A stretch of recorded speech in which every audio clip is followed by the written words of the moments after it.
warahmatullahi wabarakatuh. Selamat siang anak-anak. Alhamdulillah ya, kita masih bisa dipertemukan dalam pertemuan minggu ini. Semoga kalian tetap sehat dan selalu semangat. Sebelum pertemuan ini dimulai atau pembelajaran ini dimulai, terlebih dahulu silahkan kalian untuk mengisi daftar hadiah yang telah Ibu sediakan di WhatsApp Pro. Jika sudah, mari kita sama-sama membaca doa sebelumnya. Berdoa dimulai.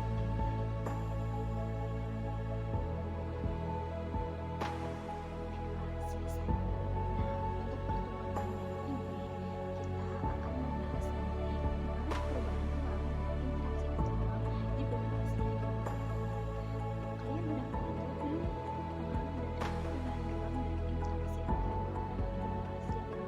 ruang di benua Asia? Itu apa? Jika belum, mari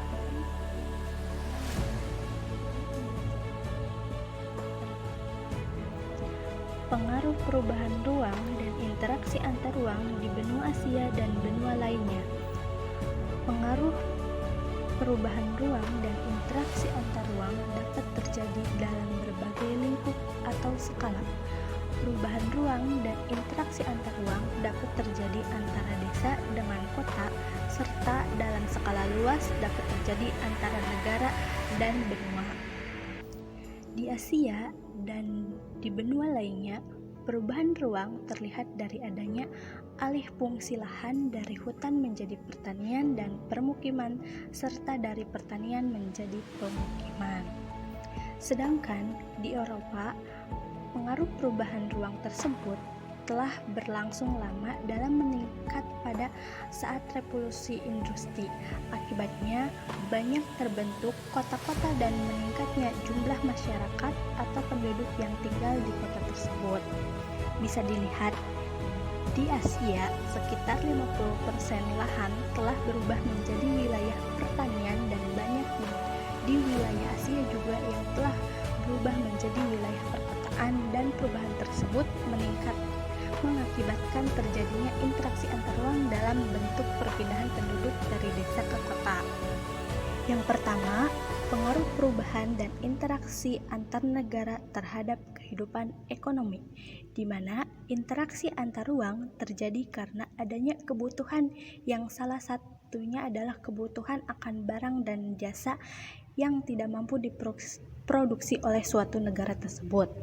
Sehingga negara yang memasok kebutuhan tersebut dapat memperoleh keuntungan ekonomi dari barang dan jasa yang dipasoknya, yang mana keuntungan tersebut dapat menguntungkan negara karena banyaknya tenaga kerja yang terlibat serta diperolehnya devisa dari hasil penjualan. Sedangkan bagi negara yang dipasok kebutuhannya, keuntungan yang diperoleh dari barang dan jasa yang diperolehnya, dan barang dan jasa tersebut dapat berupa konsumsi maupun untuk keperluan produksi seperti mesin-mesin industri.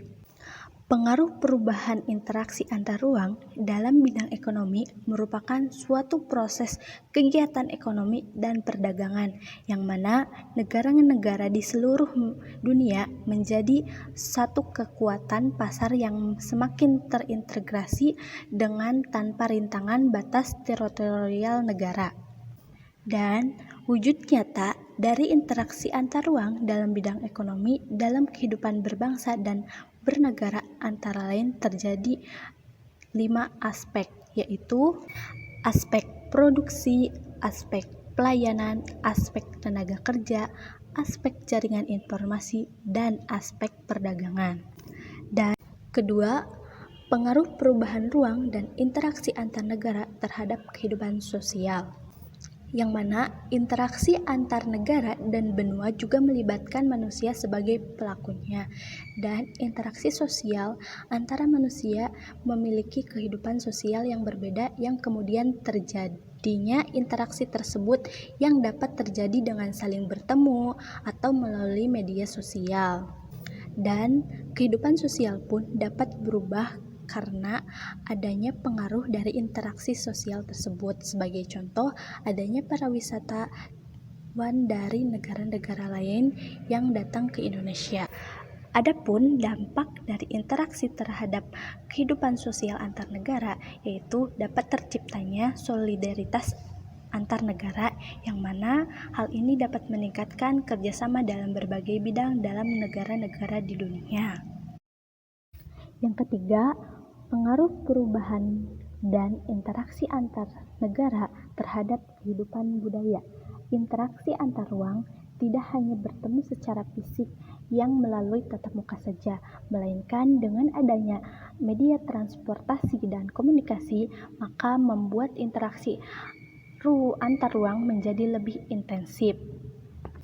Sehingga kondisi ini pun membuat interaksi antar ruang masyarakat dengan budaya yang berbeda semakin terjadi, di mana kemajuan teknologi transportasi yang mendukung terjadinya interaksi antar budaya secara langsung melalui pertemuan antar masyarakat dengan budayanya secara fisik, dan kemajuan teknologi juga dapat mendukung interaksi budaya secara tidak langsung. Salah satu contohnya yaitu cara berpakaian seorang artis Hollywood dengan cepat dapat ditiru oleh banyak masyarakat baik di negaranya, negara lain, ataupun benua lainnya. Yang keempat, pengaruh perubahan dan interaksi ruang antar negara terhadap kehidupan politik, di mana interaksi antar ruang juga dapat mempengaruhi pada bidang politik suatu negara, yang mana kehidupan politik pada suatu negara seringkali dipengaruhi oleh negara lain. Dan salah satu sistem pemerintah dan sistem demokrasi yang dipilih banyak negara saat ini adalah hasil pengaruh dari negara lain yang lebih dahulu mengembangkannya. Walaupun di sana ada penyesuaian, akan tetapi secara umum biasanya mengacu pada sistem pemerintahan dan demokrasi negara tersebut. Dinamika kehidupan politik suatu negara juga tidak lepas dari adanya interaksi dalam bentuk komunikasi antar wilayah atau negara di dunia dan benua lainnya. Dan peristiwa politik dalam suatu negara dapat mempengaruhi juga terhadap kebijakan politik negara lain. Sebagai contohnya, hubungan politik Indonesia dan Jepang yang telah berlangsung lama. Bahwasanya kita tahu Jepang dahulu pernah menjajah Indonesia pada tahun 1942 sampai 1945, dan setelah itu kedua negara tersebut sibuk memperbaiki keadaan negaranya akibat perang. Yang kemudian hubungan kedua negara tersebut, Jepang dan Indonesia, kembali terjalin secara resmi pada tahun 1958 melalui penandatangan perjanjian perdamaian, dikarenakan kedua negara tersebut menyadari besarnya potensi keuntungan yang bisa diperoleh atas hubungan kedua negara tersebut. Dan yang terakhir atau yang kelima, pengaruh perubahan dan interaksi ruang antar negara terhadap pendidikan. Interaksi antar ruang juga dapat mempengaruhi pada bidang pendidikan, yang mana perubahan ruang dapat mendorong negara-negara yang berkembang dalam meningkatkan taraf pendidikannya dengan sedikit atau banyaknya mengadopsi dari negara-negara lain, di mana pendidikan merupakan modal dasar untuk menuju kemajuan suatu bangsa atau negara tersebut. Banyak negara-negara yang memberikan perhatian besar terhadap pendidikan warganya, sehingga mereka berhasil menjadi negara yang maju. Akan tetapi, masih banyak juga sebagian negara yang masih tertinggal dalam hal pendidikan, yang menjadi penyebab antara lain karena masalahnya ekonomi dan kurangnya kesadaran akan pentingnya suatu pendidikan. Jadi dapat disimpulkan bahwasanya pengaruh perubahan ruang dan interaksi antar ruang itu dapat terjadi baik dalam skala kecil maupun skala luas. Misalnya dalam skala kecil itu bisa kita lihat dalam hubungan desa dengan kota, seperti meningkatnya produktivitas pertanian. Sedangkan pada skala luas, pengaruh perubahan ruang dan interaksi antar ruang itu dapat kita jumpai atau dapat kita lihat dalam interaksi antar negara pada beberapa bidang, antara lain pada bidang ekonomi, bidang sosial, bidang kebudayaan, bidang politik, dan bidang pendidikan. Berhubung masih ada waktu sekitar 30 menit, untuk itu kalian bisa mengisi beberapa pertanyaan yang telah Ibu berikan melalui WhatsApp group. Silahkan kalian isi terlebih dahulu. Mungkin cukup sekian untuk pertemuan minggu ini. Untuk itu, mari kita bersama-sama mengucapkan Alhamdulillahirrabbilalamin. Mungkin sekian yang dapat Ibu sampaikan pada pertemuan kali ini. Kurang-kurangnya Ibu mohon maaf. Wassalamualaikum warahmatullahi wabarakatuh. Tetap semangat dan jaga kesehatan ya anak-anak. Sampai jumpa di pertemuan minggu yang akan datang.